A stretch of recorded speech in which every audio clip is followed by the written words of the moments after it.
Audrey Hepburn had only 40 pieces in her wardrobe when she filmed Breakfast at Tiffany's, and yet she became the most copied icon of elegance in history. Meanwhile, your closet is overflowing, and you still feel like you have nothing to wear. What did she know that you haven't discovered yet? The truth is that after 40, your wardrobe might actually be working against you. That blouse you'll wear someday, the skirt that got tight, but still fits, the blazer that was stunning back in 2015. Each wrong piece drains your energy before you even leave the house. Coco Chanel didn't hoard clothes, she curated her elegance. And here's the secret no one tells you. Letting go isn't about having less. It's about having better. It's about opening your closet and feeling like every single item in there is an extension of the sophisticated woman you've become. If you're tired of looking in the mirror and not recognizing the elegant woman inside you, subscribe to the channel, hit the notification bell, and give it a like, because together, we're going to turn your wardrobe into a true reflection of who you really are. There are specific pieces sabotaging your elegance right now, and you don't even realize it. Clothes that became a private museum. Sarah Jessica Parker still rocks the same Sex and the City style from 1998, but at least she gets paid for it. You, on the other hand, are holding on to those skinny jeans from your 30s like they're a sacred relic, and every morning you silently battle with a piece of clothing that's supposed to dress you, but ends up judging you. Our bodies evolve like fine wine, gaining complexity and character, but our minds stubbornly treat them like we're still in college, so we keep clothes that turn us into contortionists just to zip them up. This happens because we confuse nostalgia with self-worth, but the truth is, every tight item in your wardrobe is a cruel reminder of who you should be instead of celebrating who you are. Oprah Winfrey once said she stopped fighting with clothes and started choosing pieces that loved her back. That woman got it. Holding on to clothes that don't fit is like keeping shoes that hurt. They're technically yours, but in practice, they're torture devices. So every time you see them, your self-esteem takes a tiny bow. You know that super low-rise pair of pants that used to reveal more than it should, and now just causes awkward situations when you sit down? It hasn't aged well with fashion or with your good sense. Letting go of those pieces isn't giving up on who you were. It's embracing who you've become. The graveyard of good intentions in your closet. Jennifer Aniston has worn the same denim jacket for 20 years because she actually gets it fixed. Meanwhile,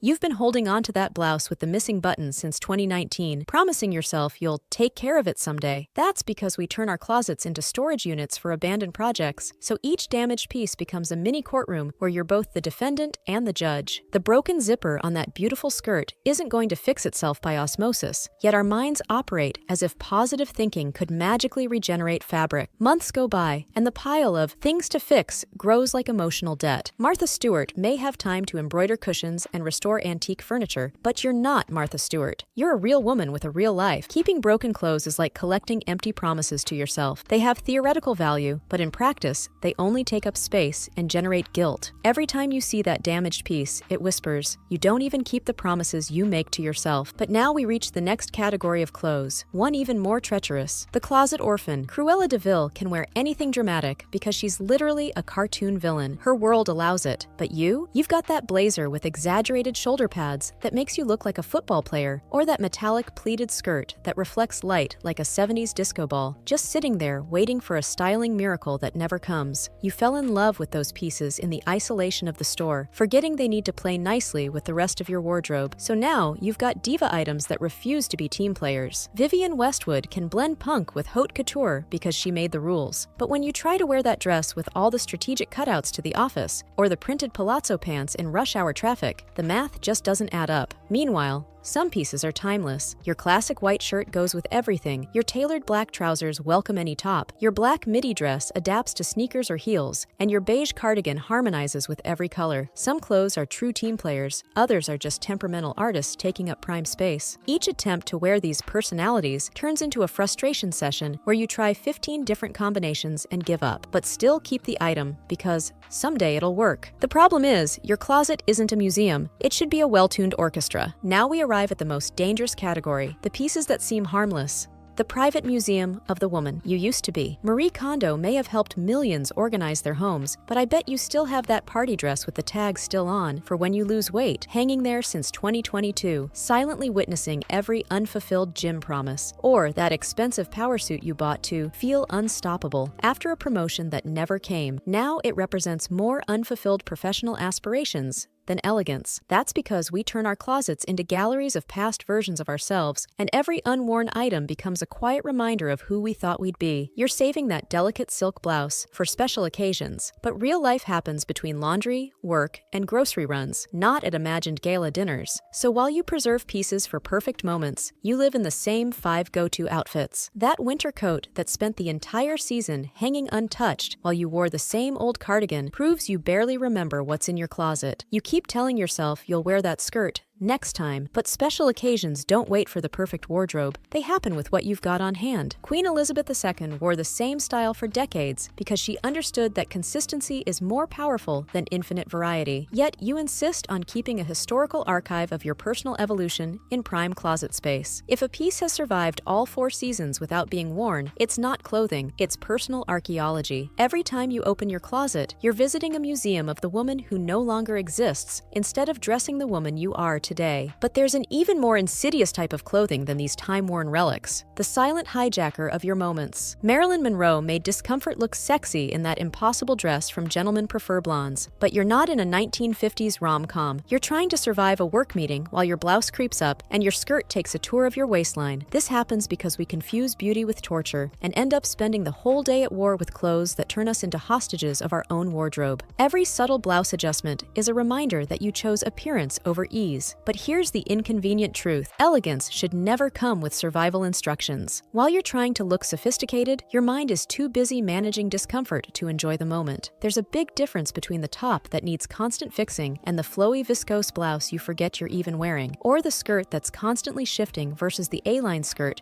that simply exists in harmony with your body as you go about your life. Grace Kelly looked flawless because her clothes were designed to work with her, not against her, like a wrap dress that adjusts without squeezing and moves with you instead of resisting every step. Yet you keep holding on to pieces that hijack your attention when you should be fully present in your life. True sophistication doesn't scream, it whispers confidence through comfort. But there's a category of clothing even subtler in its sabotage: the museum of the woman you once were. Madonna reinvents herself every decade because she understands that being stuck in one version of yourself is artistic death. Yet, you're still holding on to that gothic phase from when you were 25, like it's a personal historical monument. So every morning, you have to dig through archaeological layers of who you used to be just to find who you are now. That's because we've turned our closets into emotional timelines, where every phase uneasily coexists with the present. But the truth is, you don't need to carry evidence of every woman you've ever been. Oprah Winfrey once said the bravest thing she ever did was stop being who others expected her to be. But you keep holding on to clothes that tell outdated stories about your personality, so each out-of-style item becomes a ghost of your past whispering, "Remember when you were like this?" Instead of celebrating the woman you've become. Holding on to your 2015 wardrobe isn't nostalgia, it's refusing to evolve, because you're afraid that letting go means losing parts of yourself that have already naturally transformed. But now we enter an even trickier category: the clothes of your imagined future. Instruments of torture, disguised as elegance. Carrie Bradshaw romanticized the idea of suffering for shoes and sex in the city, but she was a fictional character who didn't actually have to walk the streets of New York. You, on the other hand, bought that pointy-toe stiletto that crushes your toes like a medieval vice and makes you walk as if balancing a tray of glassware, only to realize each step becomes a negotiation with pain. That's because we've been conditioned to believe beauty and suffering are inseparable partners. So we keep a closet full of tiny foot guillotines like they're trophies of femininity. Imelda Marcos collected thousands of shoes, but at least she had a driver and barely walked. You, however, are still holding onto those multi-strap sandals that looked elegant in the store, but carved trenches into your feet like you stepped into a stylish bear trap, hoping for the day your feet develop superpowers against pain. Every painful pair is a cruel reminder that you chose appearance over mobility, and every time you see them, they whisper empty promises of magical occasions where they somehow won't hurt. Spoiler alert, they always do. True sophistication walks with confidence, not with fear of the next step. But now we come to a category of clothing that's even more psychologically complex: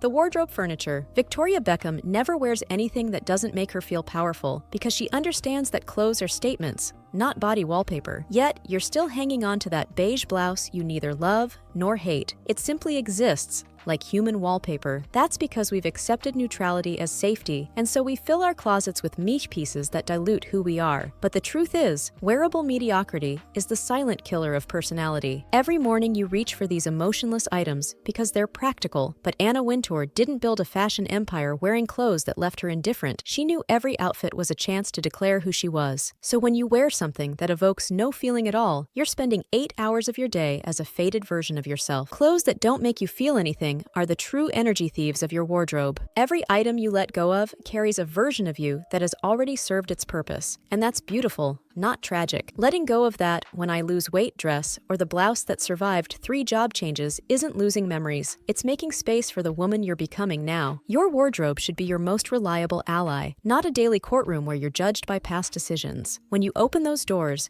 you should see possibilities, not regrets. True elegance isn't about having more, it's about having better. So take a deep breath and make peace with the process. Every blouse that no longer fits, every shoe that hurts, every piece that leaves you indifferent is an opportunity to consciously choose who you want to be today, because that's what maturity is, knowing you can reinvent yourself as many times as you want. If this video inspired you to see your closet differently, hit the like button and subscribe to the channel. Here, we celebrate women who choose to evolve. Comment "ready to renew" if you're ready to make this transformation. What's the first piece you'll let go of?